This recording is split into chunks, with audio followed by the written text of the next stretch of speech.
Hay secretos que los poderosos enterrarían en el fondo del mar si pudieran, pero a veces esos secretos tienen nombre, apellido y cara, y a veces ese secreto decide hablar. Bienvenidos a este relato donde la historia real supera a cualquier ficción. Antes de comenzar, les pedimos que escriban en los comentarios el nombre de una mujer que, en su opinión, cambió el curso de la historia sin que el mundo lo supiera del todo. Sus respuestas nos van a sorprender. El año es 2004. Europa vive una época de relativa calma política. Los titulares hablan de economía, de ampliaciones de la Unión Europea, de guerras lejanas. Pero en los pasillos más reservados del poder español, en los círculos donde las palabras se pesan antes de pronunciarse, algo ha comenzado a moverse de forma silenciosa, casi imperceptible. Una mujer ha entrado en la vida del hombre más vigilado de España. Y nadie, absolutamente nadie, sospecha todavía lo que eso va a significar para la monarquía más antigua de Europa Occidental. Su nombre es Corinna Susanne Wittgenstein, un nombre que suena a nobleza centroeuropea, a salones dorados, a apellidos que llevan siglos tallados en escudos de armas. Y en cierta forma, esa imagen no es del todo falsa. Corinna nació en Dinamarca en 1964, hija de padre danés y madre alemana. Criada entre varios países, educada en el cosmopolitismo que da a crecer sin raíces fijas en un solo suelo. Desde joven habló varios idiomas con fluidez. Aprendió a moverse con soltura en ambientes de alta sociedad. Entendió que el mundo de los privilegiados tiene sus propias reglas, sus propios códigos, y que quien quiera moverse en él debe aprenderlos o quedarse fuera. A lo largo de los años 90 y los primeros 2000, Corinna construyó una carrera como consultora de negocios, especializada en conectar grandes fortunas con oportunidades de inversión en mercados internacionales. No era una figura pública, no salía en las portadas de las revistas del corazón, no era la clase de mujer que busca los focos. Era, más bien, la clase de mujer que prefiere trabajar en la penumbra discreta de los despachos privados, donde las decisiones reales se toman lejos de las cámaras. Y esa discreción, precisamente esa capacidad de existir sin dejar rastro visible, fue lo que la hizo tan valiosa, y también, con el tiempo, tan peligrosa para quienes la conocían demasiado bien. Cuando Corinna y el rey Juan Carlos I de España se conocieron, él tenía 66 años y ella 39. Él era el monarca que había pilotado la transición española de la dictadura a la democracia. El hombre que en febrero de 1981 había salido en televisión para frenar un golpe de Estado, el símbolo viviente de una España nueva. Ella era una mujer inteligente, atractiva, políglota, con una red de contactos que se extendía desde los Emiratos del Golfo Pérsico hasta las casas de inversión de la City londinense. Los dos se movían en el mismo universo de casas privadas, yates, safaris africanos y cenas donde los comensales eran ministros, jeques y presidentes. Lo que comenzó como una amistad dentro de ese universo fue convirtiéndose, con una lentitud que hace aún más inevitable su peso posterior, en algo mucho más íntimo. Y con esa intimidad llegó algo que ninguno de los dos quizás calculó del todo. Llegó la confianza. Y la confianza entre los poderosos es siempre el arma más afilada y la más difícil de controlar. La confianza entre dos personas que se mueven en las alturas del poder no se construye de la misma manera que entre la gente corriente. No hay confesiones espontáneas en una cocina a medianoche. No hay cartas escritas a mano con tinta azul. La confianza entre los poderosos se construye en silencio, en los espacios entre las palabras, en los gestos que no se hacen delante de nadie. Se construye en los aviones privados que vuelan sin itinerario oficial, en las cenas que no aparecen en ninguna agenda, en las llamadas telefónicas que nadie registra porque nadie sabe que se producen. Y así fue como Juan Carlos I y Corinna Susanne Wittgenstein fueron tejiendo, hilo a hilo, una relación que pronto superó los límites de lo que cualquiera de los dos podría haber definido con precisión. No era solo una aventura, no era solo una amistad, era algo más complejo, más cardado, más lleno de aristas que con el tiempo se volverían cortantes. Era una alianza entre dos personas que se necesitaban mutuamente, de formas distintas pero igual de profundas. Para Juan Carlos, Corina representaba una libertad que la institución monárquica le había ido negando con los años. La corona española es, por diseño, una jaula de oro. Todo tiene protocolo, todo tiene protocolo, todo tiene precedente, todo tiene el peso de siglos de historia y la mirada permanente de una sociedad que exige que su rey sea, ante todo, un símbolo, no un ser humano con contradicciones y deseos propios. Corina, en cambio, no le pedía que fuera un símbolo, le permitía ser un hombre. Y eso, para alguien que había pasado décadas siendo más imagen que persona, tenía un valor que iba más allá de cualquier cálculo racional.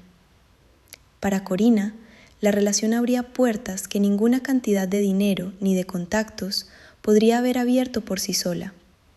No se trata de reducir su historia a la frialdad de un intercambio, porque eso sería injusto y además incompleto. Pero sería igualmente ingenuo ignorar que moverse en la órbita del rey de España, aunque fuera de forma invisible, colocaba a Corina en una posición única en el mundo de los negocios y la influencia internacional. Los nombres se abren cuando detrás hay otro nombre suficientemente grande, y no había en España, en aquellos años, ningún nombre más grande que el del rey. Lo que ninguno de los dos vio con claridad entonces era que esa misma proximidad, ese mismo peso que la relación tenía para ambos, era también la semilla de todo lo que vendría después. Porque cuando dos personas saben demasiado el uno del otro, cuando los secretos compartidos se acumulan durante años, cuando las conversaciones íntimas tocan territorios que ninguno de los dos debería haber cruzado, la relación deja de ser solo una relación, se convierte en una carga, y las cargas, con el tiempo, o se sueltan o terminan aplastando a quien las lleva. Durante varios años, sin embargo, nada de eso era visible desde fuera.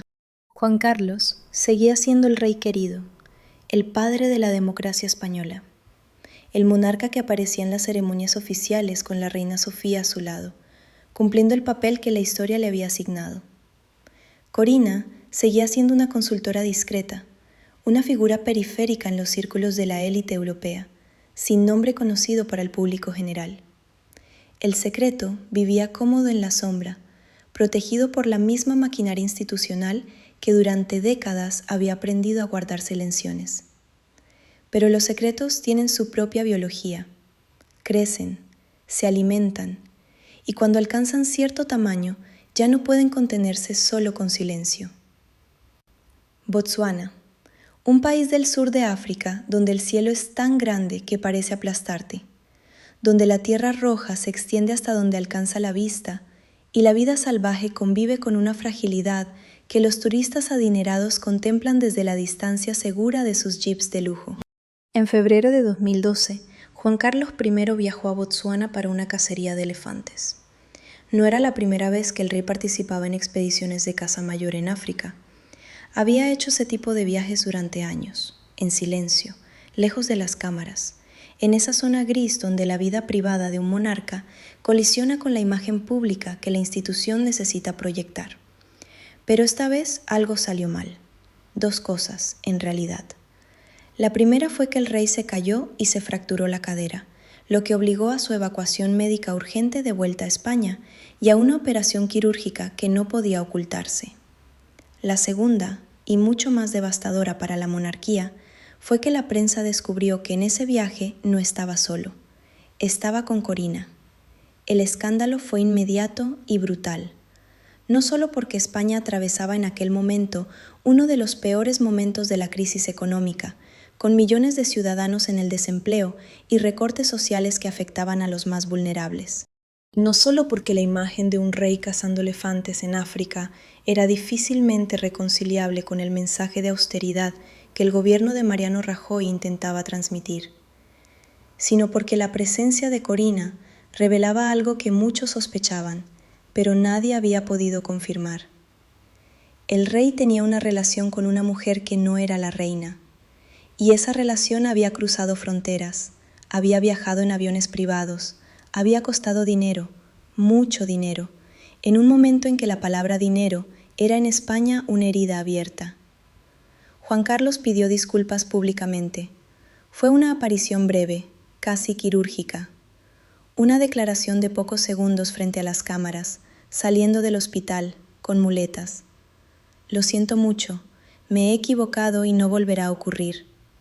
Esas palabras, solo esas, sin explicaciones, sin contexto, sin ninguna mención a Botsuana ni a Corina. Una disculpa que era al mismo tiempo una admisión y una puerta cerrada.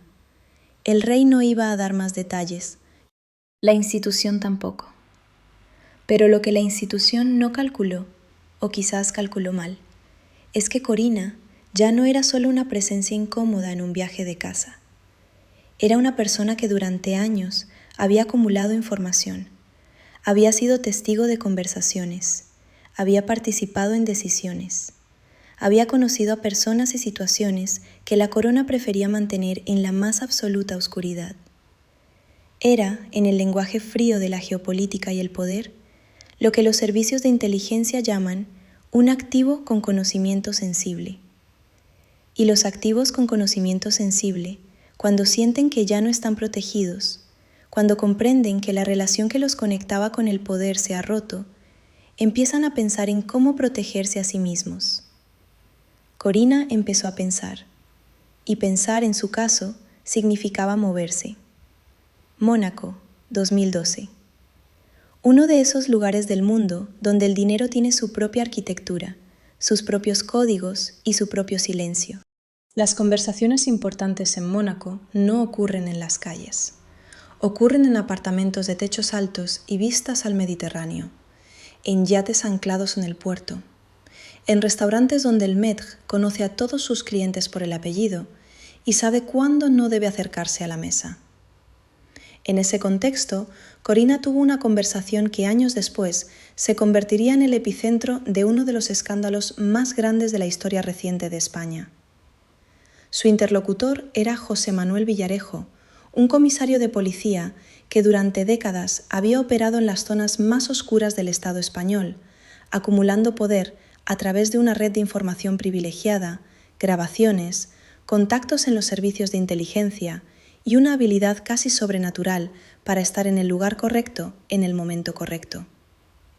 Villarejo no era solo un policía, era un operador del sistema, alguien que los poderosos llamaban cuando necesitaban que los problemas desaparecieran sin dejar rastro. Lo que Corina no sabía, o quizás sí sabía y calculó mal las consecuencias, es que Villarejo grababa todas sus conversaciones. Todas. Era su forma de operar, su seguro de vida, su archivo personal de poder. Horas y horas de grabaciones con políticos, empresarios, aristócratas, militares. Un archivo que años después, cuando Villarejo cayó en desgracia y fue arrestado, comenzaría a filtrarse de forma controlada a medios de comunicación, produciendo una cadena de revelaciones que sacudirían los cimientos de la vida pública española. En esa conversación con Villarejo, Corina habló. Habló mucho. Habló de dinero, de cuentas en el extranjero, de transferencias, de la naturaleza real de su relación con el rey. Habló con la franqueza de alguien que lleva demasiado tiempo callando y que siente, quizás por primera vez, que puede permitirse decir en voz alta lo que sabe. O quizás habló con la estrategia calculada de alguien que quiere que ciertas cosas queden registradas en algún lugar, como una forma de protección. Puede que las dos cosas fueran ciertas al mismo tiempo. Entre las cosas que Corina dijo en aquella conversación, había una en particular que años después haría temblar los despachos de la zarzuela. Afirmó que el rey le había transferido 65 millones de euros, una cantidad extraordinaria, una cantidad que no podía explicarse con ninguna lógica de regalo o gesto de afecto. Una cantidad que hacía inevitable preguntarse de dónde venía ese dinero, por qué existía, qué operación financiera lo había generado y por qué había acabado en las cuentas de una consultora danesa residente en Mónaco. La respuesta a esas preguntas conduciría, con el tiempo, a un lugar que nadie en España quería mirar directamente. Para entender de dónde podía venir ese dinero, hay que retroceder varios años y viajar a otro continente, Arabia Saudí.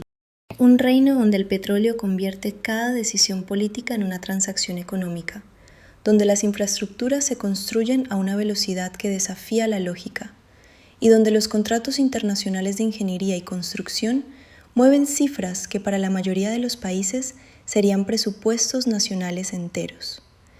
A principios de los años 2000, Arabia Saudí decidió construir un tren de alta velocidad que conectara las ciudades santas de la Meca y Medina con Jeddah, un proyecto faraónico, técnicamente extraordinario, políticamente delicado, económicamente descomunal. Varios países compitieron por el contrato, y España, con la experiencia acumulada en su propia red de alta velocidad, una de las más extensas del mundo, se presentó como candidata. El consorcio español, liderado por empresas como Renfe, Adif y un grupo de constructoras privadas, entró en la puja. El contrato, valorado en varios miles de millones de euros, fue adjudicado al consorcio español en 2011. Fue presentado como un triunfo de la ingeniería española, una victoria diplomática y comercial de primer orden. El rey Juan Carlos había visitado Arabia Saudí en varias ocasiones durante los años previos, cultivando una relación personal con la familia real saudí, que iba más allá del protocolo habitual entre jefes de Estado. Esa relación personal, según investigaciones posteriores, habría sido determinante para que el contrato acabara en manos españolas. Y aquí es donde la historia se vuelve más oscura y más difícil de seguir, no porque los hechos sean complicados en sí mismos, sino porque están enterrados bajo capas de estructuras financieras offshore, de cuentas en Suiza, de fundaciones en Liechtenstein y de nombres que aparecen y desaparecen en los registros mercantiles de media docena de jurisdicciones distintas. Lo que los investigadores suizos, y más tarde los españoles, comenzarían a reconstruir es la existencia de una comisión, una cantidad de dinero que habría sido pagada a Juan Carlos como recompensa por su papel en la consecución del contrato del tren. Una cantidad que los investigadores cifrarían en torno a los 100 millones de dólares. Ese dinero, si existió y si fluyó de la forma que las investigaciones sugieren, no pasó directamente al rey. Los fondos de esa naturaleza nunca fluyen directamente. Pasan por fundaciones, por sociedades pantalla, por cuentas en jurisdicciones donde la transparencia es un concepto negociable. Y en algún punto de ese recorrido, según lo que las investigaciones irían revelando con los años, una parte de ese dinero habría llegado hasta Corina. No como pago por ningún servicio específico, no como salario ni como comisión, sino como una transferencia que el propio rey, según ella misma afirmaría en diversas ocasiones, le habría hecho llegar como regalo, como gesto de generosidad, como una forma de asegurar su futuro. 65 millones de euros. Para asegurar el futuro de alguien. La pregunta que nadie podía dejar de hacerse era inevitable. ¿El futuro de quién necesitaba realmente ese dinero para estar seguro? La investigación suiza fue la primera en abrir formalmente una puerta que en España nadie quería ver. La Fiscalía Helvética tiene fama de ser implacable con los delitos financieros, independientemente de quién sea el investigado. Los bancos suizos, durante décadas, refugio discreto de fortunas de procedencia opaca, habían comenzado a enfrentarse a una presión internacional creciente para revelar información sobre cuentas sospechosas. Y en ese contexto, el nombre de Juan Carlos I de España apareció vinculado a una fundación con sede en Panamá, llamada Lukum Foundation. Esa fundación era el recipiente donde, según los investigadores suizos, había aterrizado la comisión del tren saudí. El beneficiario último de esa fundación, según documentos a los que accedieron los investigadores, era el rey emérito de España. No una empresa, no un intermediario, el rey en persona. Un monarca en ejercicio que habría recibido fondos millonarios a través de una estructura offshore creada precisamente para ocultar el origen y el destino del dinero. En España, la noticia llegó con la fuerza de un golpe que el sistema institucional tardó en absorber. La Fiscalía del Tribunal Supremo abrió una investigación. Los medios comenzaron a publicar documentos, filtraciones, testimonios. El nombre de Juan Carlos, que durante décadas había sido pronunciado con una mezcla de respeto y afecto genuino por buena parte de la población española, empezaba a aparecer en los mismos titulares donde antes aparecían los nombres de los grandes corruptos del país. La distancia entre el rey símbolo y el rey persona, esa distancia que la institución había cultivado durante 40 años como su principal activo, se estaba colapsando. Y Corina, mientras todo esto ocurría, no estaba en España. Llevaba años viviendo entre Mónaco y Londres, construyendo una nueva vida con la discreción que siempre la había caracterizado. Pero ya no era invisible. Ya era un nombre que los periodistas pronunciaban, que los jueces incluían en sus diligencias, que los analistas políticos citaban cuando intentaban explicar lo que estaba pasando con la monarquía española. Se había convertido, sin haberlo buscado explícitamente, en la figura central de una historia que era al mismo tiempo un escándalo personal, una crisis institucional y algo que se parecía inquietantemente a una historia de traición mutua entre dos personas que habían sabido demasiado el uno del otro. La pregunta que todos empezaban a hacerse no era ya si el escándalo existía. La pregunta era, ¿cuánto faltaba para que Corina hablara de verdad, en público, con nombre y cifras y detalles? Y cuando lo hiciera, ¿qué quedaría en pie de la imagen del rey que España había construido durante 4 décadas? Antes de que Corina hablara públicamente, hubo otro capítulo que en cualquier novela de espionaje parecería excesivo, pero que ocurrió, y que ella misma relataría con una precisión que sus detractores no pudieron desmentir. Corina afirmó haber sido objeto de una operación de vigilancia e intimidación orquestada desde el Centro Nacional de Inteligencia Español, el CNI. Según su versión, agentes al servicio del Estado español la habrían seguido, habrían intervenido sus comunicaciones, habrían intentado obtener información sobre su paradero y sus movimientos.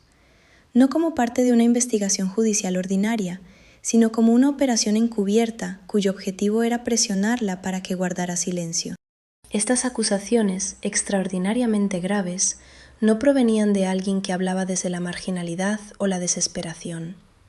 Provenían de una mujer con acceso a abogados de primer nivel en varios países, con recursos económicos suficientes para emprender acciones legales en distintas jurisdicciones y con una red de contactos que incluía a personas influyentes en gobiernos y empresas de toda Europa.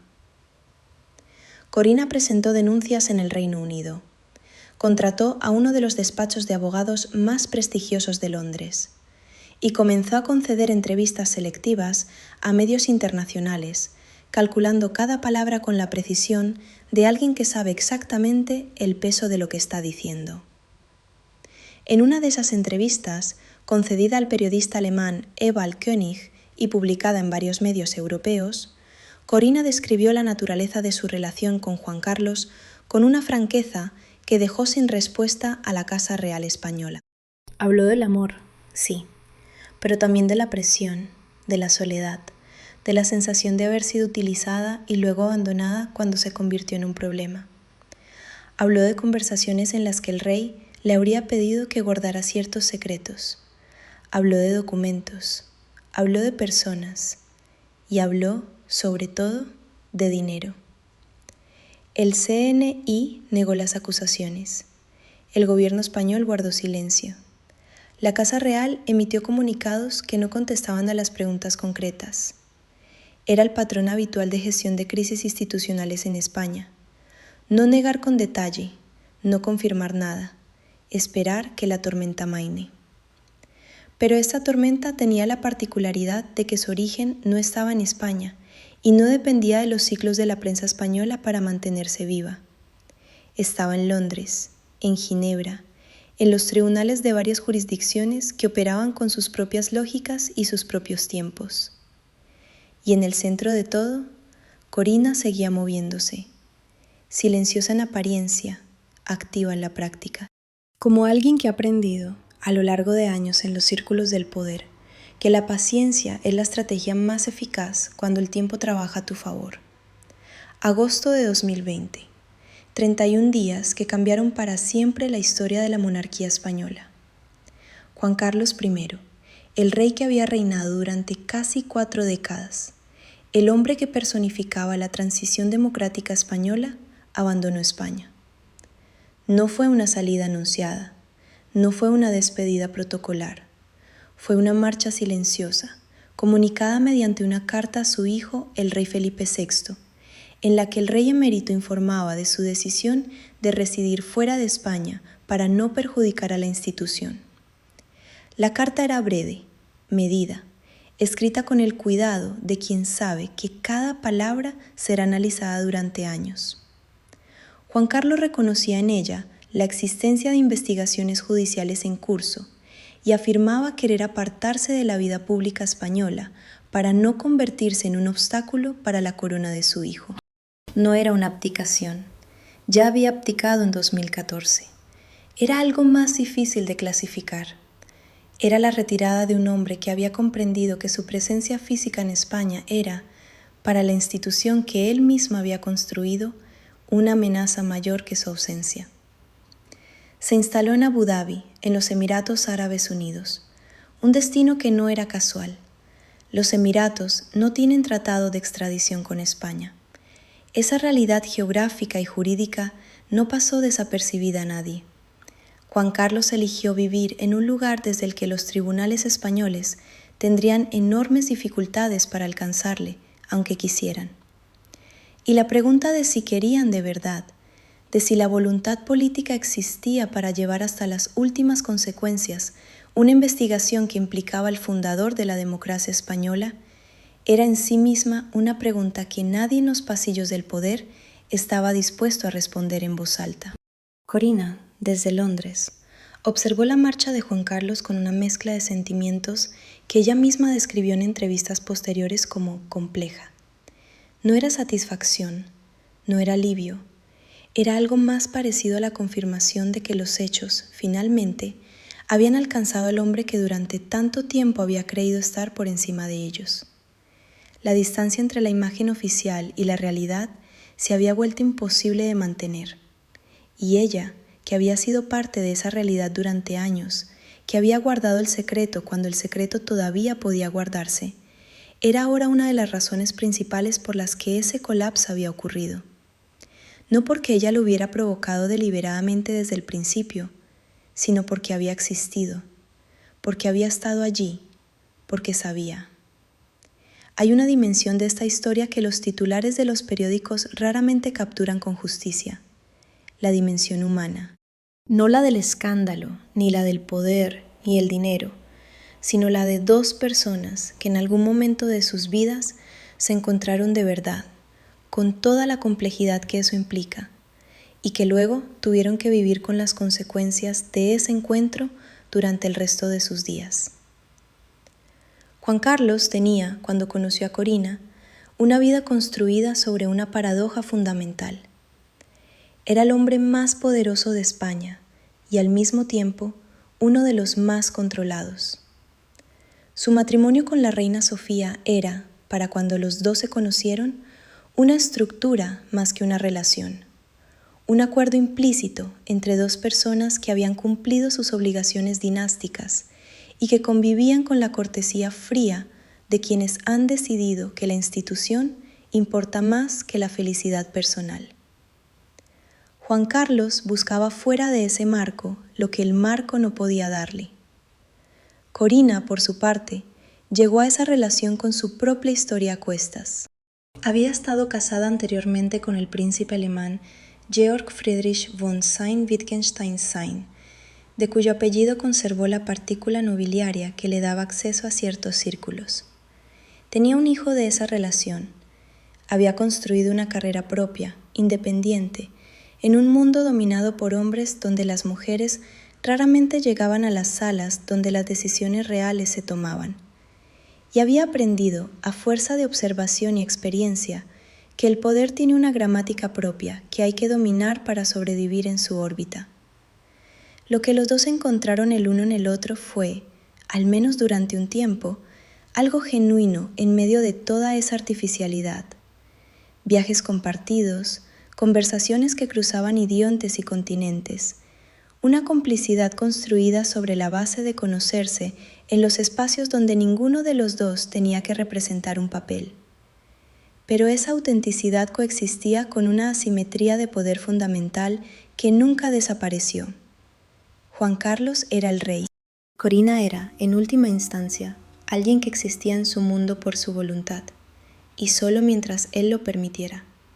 Y cuando esa asimetría se volvió demasiado evidente, cuando los escándalos llegaron y la presión institucional obligó a tomar decisiones, fue Corina quien pagó primero el precio de esa desigualdad original. Esa experiencia de sentirse sacrificada, de ser la persona que absorbe las consecuencias de una relación en la que nunca tuvo el mismo poder, transformó a Corina de una manera que sus primeras apariciones públicas no mostraban con claridad. La convirtió, con el tiempo, en una mujer decidida a no ser borrada de la historia que ella misma había vivido, decidida a que su versión existiera, decidida a que el silencio, que durante años había sido su forma de protegerse, dejara de ser la única herramienta disponible. En 2022, Corina dio el paso que muchos esperaban y que la Casa Real Española temía. Publicó un libro. Su título en inglés era The King's Mistress, aunque ella rechazaba esa denominación por considerarla reductora de una relación que, según su propia descripción, tenía una dimensión mucho más profunda que la que ese término sugería. El libro era una combinación de memorias personales y denuncia pública, escrito con la colaboración de un periodista de investigación y respaldado por documentación que, según sus editores, había sido verificada de forma independiente. Las revelaciones del libro no eran todas nuevas para quienes habían seguido el caso. Muchas de las informaciones sobre el dinero saudí, sobre las cuentas en Suiza, sobre la Fundación Lucum, ya habían circulado en medios europeos durante años. Pero había algo cualitativamente diferente en ver esos hechos organizados, narrados en primera persona, con nombres y fechas y contextos, por la mujer que los había vivido desde dentro. Era la diferencia entre una filtración y un testimonio, entre un documento anónimo y un relato firmado. Corina describía en el libro conversaciones íntimas en las que Juan Carlos le habría revelado aspectos de sus finanzas que ningún español conocía. Describía la forma en que el rey gestionaba su vida paralela, los mecanismos de discreción que usaba, las personas que le ayudaban a mantener separadas las dos esferas de su existencia. Y describía, con una crudeza que algunos lectores encontraron dolorosa, el momento en que comprendió que la relación había terminado y que con ella terminaba también la protección que esa relación le había ofrecido. El libro fue un éxito editorial en varios países europeos. En España, sin embargo, su impacto fue más contenido. No porque los españoles no tuvieran interés en la historia, sino porque el ciclo de noticias sobre Juan Carlos llevaba ya tantos años acumulando revelaciones que muchos ciudadanos habían llegado a una especie de fatiga de indignación. Esa sensación de que cada nuevo escándalo se parece demasiado al anterior para provocar una reacción nueva. La clase política española tampoco quiso entrar en el debate que el libro abría. El gobierno de Pedro Sánchez, que había llegado al poder con un discurso crítico hacia los excesos de la monarquía, optó por no pronunciarse. El Partido Popular, tradicional defensor de la institución real, guardó también un silencio calculado. Solo Corina hablaba. Solo su voz llenaba ese espacio que el poder español había decidido dejar vacío. Pero si hay un elemento de esta historia que la eleva por encima del escándalo convencional y la convierte en algo más parecido a una tragedia de dimensiones históricas, ese elemento es el contraste entre lo que Juan Carlos representó durante la mayor parte de su reinado y lo que las investigaciones comenzaron a revelar sobre la realidad que se ocultaba detrás de esa representación. Juan Carlos primero subió al trono en noviembre de 1975, 2 días después de la muerte del general Francisco Franco. Llegó al poder en un momento en que España era una dictadura en descomposición, un país aislado internacionalmente, con una sociedad profundamente dividida por 4 décadas de autoritarismo. Nadie esperaba que el joven rey designado por Franco hiciera lo que hizo. Lo que hizo fue traicionar al régimen que lo había educado para que lo perpetuara. De forma gradual, con una habilidad política que los historiadores siguen admirando, Juan Carlos desmanteló la dictadura desde dentro, legalizó los partidos políticos, convocó elecciones libres y entregó voluntariamente un poder que nadie le obligaba a entregar. Esa decisión le convirtió en una figura singular en la historia europea del siglo XX, un rey que eligió la democracia cuando podría haber elegido el absolutismo, un heredero del franquismo que se convirtió en el padre de la democracia española. Y cuando en febrero de 1981 un grupo de guardias civiles irrumpió en el Congreso de los Diputados con las armas en la mano, intentando devolver a España al régimen anterior, Juan Carlos salió en televisión, vestido con su uniforme militar, y puso su autoridad al servicio de la Constitución. Ese gesto le ganó un capital de legitimidad y afecto popular que pareció durante mucho tiempo inagotable. Esa imagen es real. Esos hechos ocurrieron. La paradoja desgarradora de esta historia es que ese mismo hombre, ese mismo rey que eligió la democracia sobre el poder absoluto, habría construido en paralelo durante décadas una red de beneficios personales que contradecía de raíz los valores que su figura pública encarnaba. No es una contradicción fácil de sostener en la mente. Es más cómodo elegir una versión, el héroe o el corrupto, y quedarse con ella. Pero la realidad, como siempre, se niega a ser tan ordenada. Corina conoció las 2 versiones del hombre. Conoció al rey carismático, generoso, libre de las ataduras del protocolo en los espacios privados, y conoció también, gradualmente, al hombre que manejaba dinero de formas que no soportaban la luz. Y esa doble visión, esa capacidad de haberle visto entero, fue precisamente lo que le dio el poder que terminó teniendo y la convirtió en la figura central de una crisis que España todavía no ha terminado de procesar. La relación de Corina con el poder no se limitaba a su vínculo con Juan Carlos. Era una figura que sabía operar en ese universo con independencia del rey, que tenía sus propias conexiones, sus propios clientes, su propia reputación como consultora capaz de abrir puertas en mercados difíciles.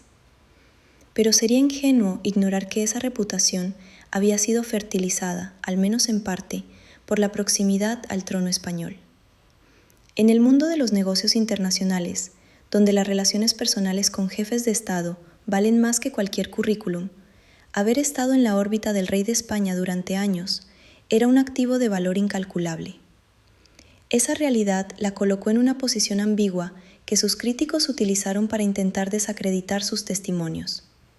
Si Corina había prosperado gracias a su relación con Juan Carlos, argumentaban algunos, ¿cómo podía ser una testigo neutral de sus presuntas irregularidades? ¿No era su versión de los hechos simplemente la narrativa de una mujer despechada que quería utilizar lo que sabía como arma de venganza personal? Corina respondió a esas críticas con una coherencia que resultaba difícil de ignorar. Su argumento era simple. El hecho de haber sido parte de ese mundo no la invalidaba como testigo.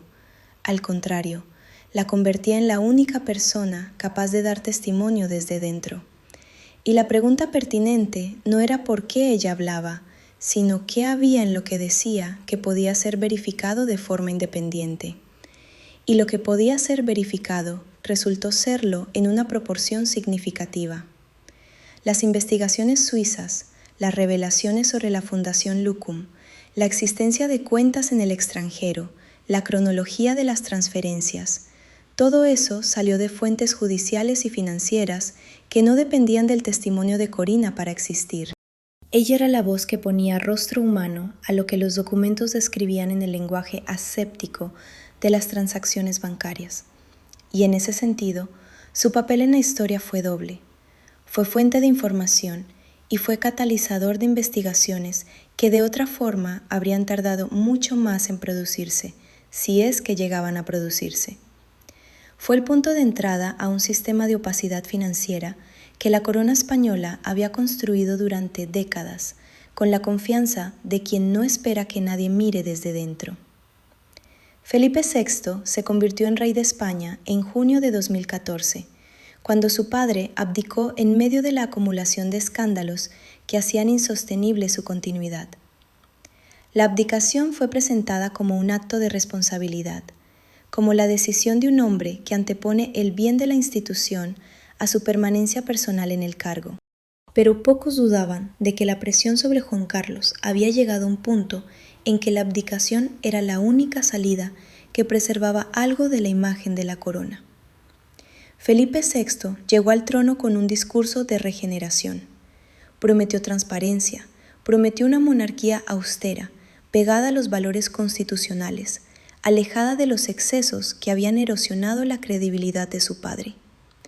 Era un rey diferente en estilo y en formación, más serio, más reservado, más institucional. Formado en la Academia Militar de Zaragoza, en la Universidad Autónoma de Madrid y en la Universidad de Georgetown en Washington.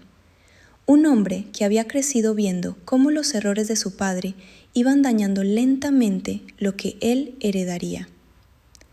Pero Felipe VI no solo heredó la corona, heredó también el problema Corina. Heredó las investigaciones abiertas en Suiza y en España. Heredó la carga de un padre cuya sombra no iba a desaparecer solo porque hubiera abdicado. Y heredó la pregunta, que los españoles le hacían con creciente insistencia. ¿De qué sabía él sobre las finanzas de su padre? ¿Y cuándo lo había sabido? Esa pregunta Felipe VI nunca la respondió directamente. La Casa Real mantuvo una separación formal y pública entre el rey reinante y el rey emérito, insistiendo en que las acciones pasadas de Juan Carlos eran responsabilidad personal suya y no afectaban a la institución que Felipe ahora encabezaba. Era una posición jurídicamente defendible y políticamente necesaria, pero para muchos españoles resultaba insatisfactoria como respuesta humana y moral. Un hijo no puede no saber nada de lo que hace su padre durante 40 años de reinado, y si lo sabía, la pregunta sobre su propia responsabilidad moral era inevitable. Corina, en algunas de sus declaraciones públicas, rozó ese territorio sin adentrarse del todo en él. Fue cuidadosa, selectiva, como alguien que sabe exactamente hasta dónde puede llegar con sus revelaciones, sin cruzar líneas que le crearían problemas legales o que cerrarían puertas que quizás todavía quería mantener abiertas. Las investigaciones judiciales en España siguieron su curso con la lentitud característica de los procesos que implican a figuras de altísimo rango. La Fiscalía del Tribunal Supremo, competente para investigar al rey emérito por hechos cometidos durante su reinado, cuando gozaba de inviolabilidad constitucional, fue abriendo y cerrando diligencias a un ritmo que frustró a quienes esperaban consecuencias claras y rápidas. Uno de los archivos más relevantes fue el que se produjo en 2021, cuando la Fiscalía decidió no continuar con la investigación sobre el contrato del tren saudí, al considerar que los hechos más graves habían prescrito o que no podían ser perseguidos por razones de inviolabilidad regia. La decisión fue objeto de crítica intensa por parte de juristas y organizaciones de transparencia, que argumentaron que el criterio aplicado era demasiado restrictivo y que existían vías legales que la Fiscalía había optado por no explorar. Sin embargo, otras líneas de investigación quedaron abiertas. La Fiscalía continuó investigando posibles delitos fiscales cometidos después de la abdicación, cuando Juan Carlos ya no gozaba de inviolabilidad. Y el hecho de que el rey emérito hubiera realizado pagos de regularización tributaria a la Agencia Tributaria Española por cantidades que superaron los 5 millones de euros en varias liquidaciones, fue interpretado por muchos como un reconocimiento implícito de que existían irregularidades que era necesario subsanar antes de que los investigadores llegaran a ellas. Corina, mientras tanto, había iniciado su propia batalla legal en el Reino Unido. Demandó al Estado español y al propio Villarejo por las supuestas operaciones de espionaje de las que afirmaba haber sido víctima. Los tribunales británicos admitieron la demanda, lo que en sí mismo fue una señal de que sus alegaciones tenían una base suficientemente sólida para ser sometidas a un proceso judicial. El caso siguió su curso en los tribunales de Londres, añadiendo otra jurisdicción a un escándalo que ya se extendía por media Europa. La imagen de un Estado europeo siendo demandado por una de sus ciudadanas adoptivas en los tribunales de otro país europeo por actos de espionaje contra ella en relación con el comportamiento de su propio monarca, era de una complejidad institucional que los libros de texto sobre democracia constitucional difícilmente podrían haber anticipado. Hay una conversación que Corina tuvo con Villarejo y que fue publicada cuando las grabaciones comenzaron a filtrarse. Una conversación en la que ella describía la actitud del rey hacia la ley con una frase que se quedó grabada en la memoria de todos los que la leyeron. Afirmó que Juan Carlos le había dicho, en algún momento de su relación, que las leyes estaban hechas para los demás, no para él. Esa frase, real o interpretada, auténtica o coloreada por el tiempo y el resentimiento, capturaba algo que los españoles habían intuido durante años, sin poder formularlo con tanta claridad. La monarquía española había funcionado durante 4 décadas sobre la base de un pacto implícito con la sociedad. El pacto decía que la familia real estaba por encima de la política, es decir, por encima de los partidos, de las disputas electorales, de los ciclos de gobierno. A cambio, se esperaba que estuviera también por encima de la corrupción, que simbolizara algo más elevado que los intereses privados de los actores políticos. Ese pacto era la justificación última de la monarquía en un sistema democrático. Si las leyes estaban hechas para los demás, pero no para el rey, el pacto no solo estaba roto, sino que había sido una ficción desde el principio. Y esa ficción había costado a los españoles algo más que dinero. Les había costado la posibilidad de creer que sus instituciones podían estar a la altura de sus principios. Corina no inventó esa crisis. La crisis existía con independencia de ella. Pero fue el instrumento a través del cual la crisis se hizo visible de una manera que ya no podía ignorarse. Y esa función, la de ser el punto de ruptura de un sistema que llevaba años agrietándose en silencio, es lo que hace que su historia sea algo más que un escándalo de corrupción o una historia de amor con final desafortunado. Es, en un sentido profundo, la historia de cómo los secretos que los poderosos creen que pueden guardar para siempre terminan siempre encontrando una salida. A veces esa salida es un periodista, a veces es un juez, a veces es un arrepentido, y a veces es una mujer que durante años fue el secreto y que un día decidió que ya no quería serlo. El impacto de todo este proceso en la opinión pública española fue profundo y duradero, pero también extrañamente difuso. Las encuestas mostraban, desde finales de la segunda década del siglo XXI, una caída sostenida en los niveles de apoyo a la monarquía, especialmente entre los menores de 40 años. Para una generación que había crecido con Internet, con el acceso inmediato a la información y con una desconfianza estructural hacia las instituciones heredadas, el caso Juan Carlos no era una excepción escandalosa. Era la confirmación de una sospecha que ya tenían. Pero la monarquía no colapsó. Felipe VI mantuvo niveles de aprobación personal razonablemente estables, sostenidos por la percepción de que él representaba una ruptura real con el estilo de su padre. El modelo constitucional siguió funcionando. Los partidos republicanos, aunque fortalecidos en su discurso por el escándalo, no consiguieron traducir el descrédito de Juan Carlos en un apoyo masivo a la abolición de la monarquía. España seguía siendo un país donde la pregunta sobre la forma del Estado generaba más incomodidad que entusiasmo en la mayoría de la población. Y sin embargo, algo había cambiado de forma irreversible. La imagen del rey como figura por encima de la política, como símbolo intocable de la unidad nacional, había recibido un daño que ninguna operación de comunicación institucional podría reparar del todo. El rey podía seguir reinando, la institución podía seguir funcionando, pero ya no podía hacerlo con la misma clase de autoridad moral que había tenido antes. Había perdido lo que los politólogos llaman legitimidad carismática, ese tipo de autoridad que no depende de las normas ni de la fuerza, sino de la creencia genuina de los ciudadanos en que quien la ejerce merece ejercerla. Corina no buscó ese resultado, o al menos no únicamente ese resultado. Buscó protegerse, luego buscó ser escuchada, luego buscó que su versión quedara registrada en la historia. Que el resultado de ese proceso fuera también una crisis de legitimidad institucional fue una consecuencia que nadie planificó, pero que tampoco puede sorprender a quien entiende que los secretos tienen siempre efectos que se extienden más allá de las personas que los guardan. Juan Carlos I regresó a España en varias ocasiones, después de su marcha a Abu Dhabi.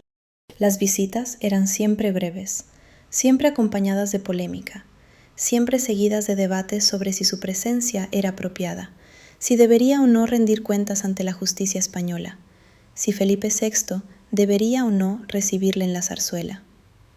Cada visita reabría la herida antes de que ésta hubiera tenido tiempo de cicatrizar. En esas idas y venidas había algo que muchos observadores encontraban desconcertante. Juan Carlos parecía no terminar de entender o de aceptar la magnitud del daño que su comportamiento había causado. Aparecía en actos de vela, participaba en regatas, se fotografiaba con amigos, vivía con la despreocupación aparente de alguien que ha decidido que lo que está detrás de él ya no puede alcanzarle. Esa actitud, real o performativa, contrastaba de forma hiriente con la solemnidad con que la sociedad española había vivido el proceso de revelaciones y con el esfuerzo visible que Felipe VI hacía por distanciarse de esa herencia. Corina observaba todo eso desde la distancia de Londres. En entrevistas concedidas en los años posteriores a la publicación de su libro, describía una evolución en sus propios sentimientos hacia Juan Carlos, que iba del resentimiento a algo más parecido a la indiferencia. Ya no necesitaba que él reconociera su responsabilidad para seguir adelante con su vida. Había llegado a un punto en que lo que importaba era su propio relato, su propia presencia en la historia, su propia negativa a ser reducida a una nota al pie. Esa actitud, esa determinación de existir como sujeto y no como objeto de la historia, es quizás lo más interesante de Corina como figura pública. En un mundo donde las mujeres que tienen relaciones con hombres poderosos son habitualmente representadas como víctimas pasivas o como manipuladoras calculadoras, ella se negó a aceptar ninguna de las dos etiquetas. No era una víctima inocente, no era una femme fatale. Era una persona que había tomado decisiones, que había vivido consecuencias, que había aprendido y que había elegido contar lo que sabía porque consideraba que tenía derecho a hacerlo. Ese rechazo a la simplificación, en un relato que la simplificación habría hecho más fácil de consumir, pero también más fácil de descartar, es lo que hace que su historia siga siendo relevante más allá del ciclo mediático que la produjo. El escándalo protagonizado por Juan Carlos y Corina no fue el único que sacudió a la monarquía española en aquellos años. La infanta Cristina, hija menor del rey, fue investigada y juzgada junto a su marido Iñaki Urdangarín por presuntos delitos fiscales relacionados con el llamado Caso Noos, una trama de corrupción que había desviado fondos públicos a través de una fundación sin ánimo de lucro.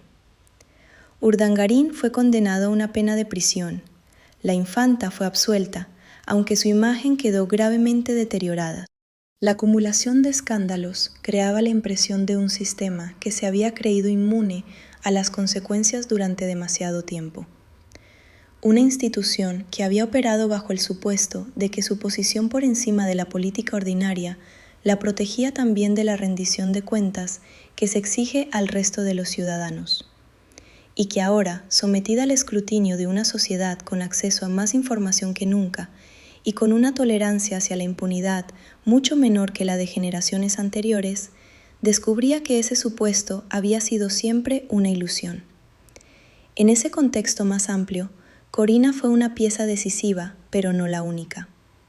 Fue la más visible, la que habló con más detalle y con más consecuencias para la imagen personal de Juan Carlos. Pero el proceso de erosión de la monarquía española fue el resultado de una confluencia de factores que iban desde la crisis económica hasta la expansión del acceso a la información, pasando por cambios generacionales en la cultura política española, que eran independientes de cualquier escándalo concreto. Lo que Corina representó en ese proceso fue la personalización de lo abstracto. Tenía cara, voz, historia personal, podía responder preguntas, podía contradecir comunicados oficiales con testimonios de primera mano. Era imposible de desmentir con el mismo mecanismo institucional que había servido para silenciar voces menos informadas o menos protegidas. Y esa imposibilidad de silenciarla fue, en sí misma, una de las novedades más significativas de esta historia en relación con los escándalos anteriores de la corona. El tiempo ha seguido pasando. Juan Carlos sigue vivo, a sus 80 y pocos años, viajando entre Abu Dhabi y España, en visitas que generan polémica, pero que ya no sacuden el sistema con la misma intensidad que al principio. Las investigaciones judiciales en España se han ido cerrando, con resultados que para muchos son insatisfactorios, sin condenas penales firmes que sean proporcionales a la magnitud de lo investigado. En Suiza, el proceso también avanzó con lentitud y con resultados que no colmaron las expectativas de quienes esperaban consecuencias más severas. Corina sigue en Londres, sigue activa en sus procesos legales, sigue siendo entrevistada ocasionalmente cuando el ciclo de noticias vuelve al tema. Se ha convertido en una figura permanente de la historia reciente de España, citada en los libros de historia contemporánea, estudiada en los departamentos universitarios de ciencias políticas y comunicación, analizada por quienes intentan entender cómo funciona realmente el poder y qué ocurre cuando los mecanismos de control fallan.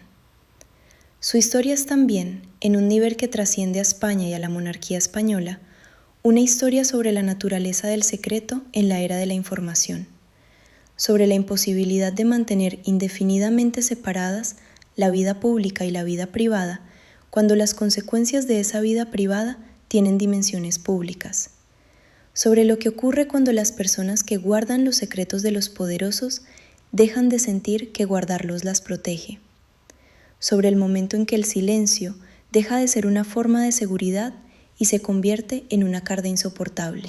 En ese sentido, Corina Susanne Wittgenstein no es solo una protagonista de un escándalo español, es un símbolo de algo que ocurre en todas las épocas y en todos los sistemas de poder. El momento en que el secreto más incómodo del poderoso encuentra su camino hacia la luz, no porque alguien lo busque activamente, sino porque la propia naturaleza de los secretos, su peso, su toxicidad, su tendencia a crecer con el tiempo, los hace imposibles de contener para siempre. ¿Qué queda entonces de esta historia? ¿Qué permanece cuando el escándalo se enfría, cuando los titulares pasan a otras noticias, cuando los protagonistas envejecen y el mundo sigue girando? Queda, en primer lugar, la pregunta sobre la naturaleza real de la democracia española y la medida en que sus instituciones estuvieron a la altura de los principios que decían defender. Una pregunta incómoda para la que no hay respuesta sencilla y que cada ciudadano debe responderse a sí mismo a la luz de los hechos que conoce. Queda también la imagen de un hombre que hizo algo históricamente extraordinario. Pilotó la transición de una dictadura a una democracia y que, sin embargo, no fue capaz o no quiso aplicar los mismos valores de responsabilidad y transparencia a su propia vida privada. Esa contradicción no borra ninguna de las dos realidades. No elimina el bien real que Juan Carlos hizo a España en los años 70 y 80, pero tampoco puede ser ignorada en nombre de ese bien. Los seres humanos somos capaces de grandes actos y de grandes fallos al mismo tiempo. La historia honesta no puede elegir solo una cara de esa realidad. Y queda Corina, una mujer que entró en esta historia como un secreto y que eligió salir de ella como un testimonio, que pagó un precio alto por esa elección, en términos de exposición, de presión, de años de batallas legales y mediáticas, que no es ni heroína ni villana, sino algo más verdadero y más difícil de catalogar. Una persona que estuvo en el centro de algo más grande que ella, que lo vivió desde dentro, que lo entendió mejor que casi nadie desde fuera y que decidió que su versión de los hechos merecía existir. Los secretos del poder no mueren con quienes los guardan, se filtran, se derraman, encuentran su camino hacia la superficie por los conductos más inesperados. A veces tardan décadas, a veces solo necesitan que una sola persona, en un momento de cansancio o de valentía, o de ambas cosas al mismo tiempo, decida que ya ha guardado silencio suficiente tiempo. Corina guardó silencio muchos años, y cuando habló, el eco de sus palabras llegó más lejos de lo que ella misma, quizás, había calculado. Llegó hasta los cimientos de una institución que creía ser eterna. Llegó hasta los libros de historia. Llegó hasta nosotros. Y ahora, con el peso de todo lo que hemos contado todavía resonando, la pregunta que les dejamos no tiene una respuesta fácil. ¿Puede una sola persona cambiar el curso de la historia simplemente por saber demasiado? La respuesta, a la luz de todo,